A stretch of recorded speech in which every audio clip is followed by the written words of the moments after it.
পান্তা ইলিশ, শুভ নববর্ষ, সব কিছু মিলিয়া গুছানো সাজানো একটা কথা। সবাই কি পান্তা ইলিশ খেতে পারে?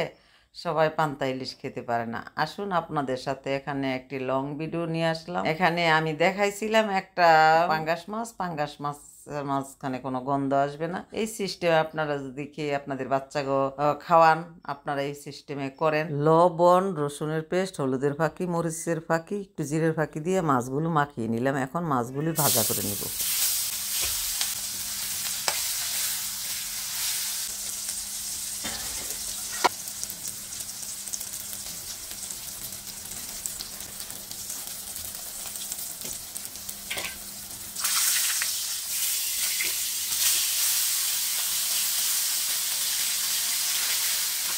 মাছ ভাজা হইতে থাকুক, আমি পেঁয়াজগুলো দিয়ে দিলাম।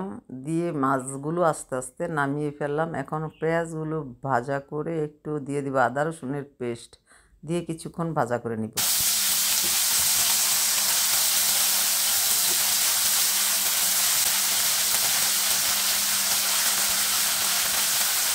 পেঁয়াজ আদা ভাজতে ভাজতে পানি দিয়ে মশলা দিয়ে তাকায় দেখি যে মোবাইলের ভিডিও ফুল হয়ে গেছে। এখন কি করা, ভিডিওগুলো আস্তে আস্তে কেটে নিলাম। আর মশলা আর দেখাইতে পারলাম না। এখন মশলাগুলি কষিয়ে নিব। কষিয়ে নিয়ে আমি সেই যে কহি দিয়ে রান্না করব পাঙ্গাস মাছ, এখন কহিগুলি ভালো করে কষিয়ে নিব।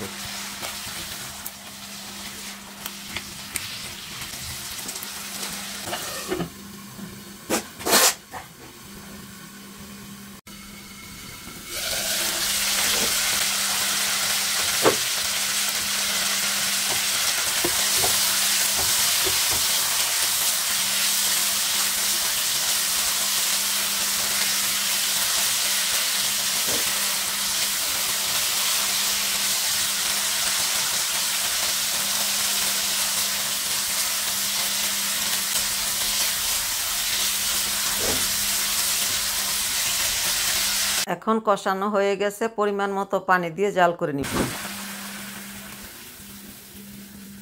কিছুক্ষণ জাল করে একে একে মাছগুলি দিয়ে পুনরায় আবার আমি জাল করে নিব।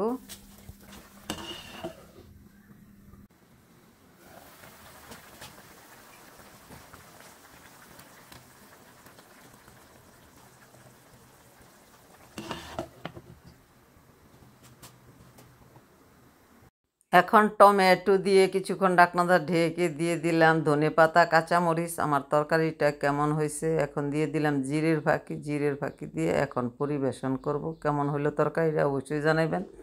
আর যারা এতক্ষণ ভিডিওটা দেখছেন তাদেরকে অসংখ্য ধন্যবাদ। সবাই ভালো থাকবেন, সুস্থ থাকবেন।